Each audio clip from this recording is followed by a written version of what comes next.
নমস্কার বন্ধুরা, আমার আজকের রেসিপি গুঁড়ো দুধের পরোটা। আমি এর আগে যত পরোটা রেসিপি শেয়ার করেছি তার মধ্যে এই গুঁড়ো দুধের পরোটা রেসিপি কিন্তু সেরা। ব্রেকফাস্টে হোক বা সন্ধেবেলার টিফিনে খুব সহজে খুব তাড়াতাড়ি তৈরি হয়ে যায়। পেটও যেমন অনেকক্ষণ ভরে থাকে, খেতেও কিন্তু দারুণ হয়। বাচ্চা থেকে বড় সবারই কিন্তু এই পরোটাটা খুব পছন্দ হবে। আর এই পরোটার সাথে লাগবে না কিছুই, শুধু এই পরোটা খালি খাওয়া যায়। একবার যারা এই পরোটাটা খাবে অন্য পরোটা কিন্তু আর খেতে ইচ্ছে করবে না, এতটাই স্বাদের হয়।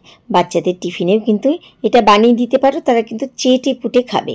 তো চলো দেখে নেওয়া যাক আমার আজকের রেসিপি। পরোটা বানানোর জন্য আমি এখানে নিয়েছি 1.5 কাপ ময়দা, সাথে দিয়ে দিচ্ছি স্বাদ মতন 1 চামচ নুন। আর এবার দিয়ে দিচ্ছি এখানে 1 টেবিল চামচের মতন তেল। এতে পরোটাটা খাস্তা হবে, খুব খাস্তা বানানো বা ময়াম দেওয়ার দরকার নেই। আমি এখানে 1 টেবিল চামচ তেল দিয়েছি। দিয়ে খুব ভালোভাবে এভাবে প্রথমে শুকনো উপকরণগুলোকে একটুখানি মিশিয়ে নিচ্ছি। তোমরা তেলের জায়গায় এখানে ঘি বা বাটারও দিতে পারো।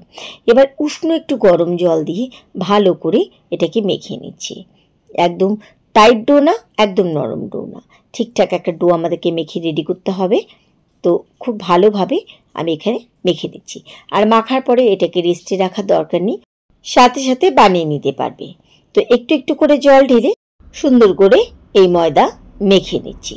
তোমরা চাইলে কিন্তু এখানে এই গুঁড়ো দুধের পরোটা হাফ ময়দা বা হাফ আটা দিয়েও বানাতে পারো, বা শুধু আটা দিয়েও কিন্তু বানাতে পারো। খুব সুন্দর করে দেখো এখানে মেখে নিয়েছি। মাখাটা এত ভালো হয়েছে, না হয়েছে খুব শক্ত, না হয়েছে খুব নরম। এবার আমি বেলে নেব। বেলে নেওয়ার জন্য আমি এখানে 1.5 কাপ ময়দা থেকে 4টা লেচি কেটে নিচ্ছি। তোমরা চাইলে এই পরোটাটাকে একটু সাইজে ছোট করে বানাতে পারো। আমার এখানে 1.5 কাপ ময়দায় 4টে পরোটা তৈরি হয়েছে। আমি এখানে 4টে লেচি বানাচ্ছি। সেই লেচিগুলো কিন্তু খুব ছোট না, দেখলে বুঝতে পারছো। আর তোমরা চাইলে কিন্তু একটু ছোট করে আরও পরিমাণে বেশি করে বানাতে পারো। তো লেচিগুলো কেটে নেওয়ার পরে এবার আমি একটা লেচি নিয়ে নিচ্ছি আর এখানে ছড়িয়ে দিচ্ছি শুকনো ময়দা দিয়ে খুব ভালোভাবে আমি প্রথমে একটা রুটি বেলে নিচ্ছি। যেহেতু লেচির সাইজ আমার এখানে বড়, তাই আমার এখানে কিন্তু পরোটাগুলো একটু মোটা হবে। তোমরা চাইলে পাতলা করে বানাতে পারো। তো এবার যেমন করে আমরা নর্মাল পরোটা বেলি, ঠিক তেমনভাবে এই পরোটাটাকে প্রথমে বেলে নিচ্ছি। এটাকে বেলে সাইজে আগে একটুখানি আমাদেরকে বড় করে নিতে হবে।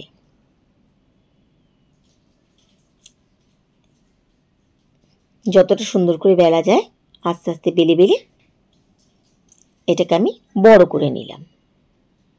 আর বড় করার সময় কোনো পাতলা রাখতে হবে এরকম কোনো ব্যাপার নেই, শুধু সাইজে আমাদেরকে একটুখানি বড় করে নিতে হবে। তো আমি এখানে খুব সুন্দর করে এই রুটিটাকে বেলে নিয়েছি। এরকম পাতলা রাখলেই হবে। আর এখানে আমি এবার নিয়েছি চিনি। আমি চিনিটাকে জারের মধ্যে খুব ভালোভাবে গুঁড়ো করে নিয়েছি। আর এর মধ্যে কিন্তু তোমরা গুঁড়ো চিনিটাই দেবে। আর এখানে নিয়েছি আমি গুঁড়ো দুধ। গুঁড়ো দুধ কিন্তু একটু মিষ্টি হয়, যদি তোমরা মনে করো যে এক্সট্রা চিনি দেবে না তাহলে বাদ দিয়ে দিতে পারো। তবে এটা মিষ্টি লাগবে খেতে, এই জন্যই দেওয়া। খেতেও কিন্তু খুব ভালো লাগে চিনি দেওয়াতে। গুঁড়ো দুধের সাথে আমি চিনি গুঁড়ো মিশিয়ে নিলাম। এবার পুরো পরোটার মধ্যে এভাবে গুঁড়ো দুধ আর চিনি একটুখানি ছড়িয়ে দিচ্ছি। সেই জন্য এই রুটিটা যত বড় বেলবে এরকম গুঁড়ো দুধ আর চিনি দিয়ে ছড়িয়ে দেবে, তাহলে পরোটা সব জায়গাতে মিষ্টি করবে। খুব ভালোভাবে দেওয়ার পরে আমি এখানে ছড়িয়ে দিয়েছি। এবার এই পরোটাটাকে ভাঁজ করে নিচ্ছি। প্রথমে এভাবে হাফ ভাঁজ করে নেবে, তারপরে একটার পর একটা বসিয়ে দেবে। দিয়ে ঠিক অপোজিট সাইড থেকে এইভাবে যেভাবে আমি মোড়াচ্ছি ঠিক তেমন করে ফোল্ড করে নেবে, যেমন করে আমরা 4 কোনা পরোটা বানাই।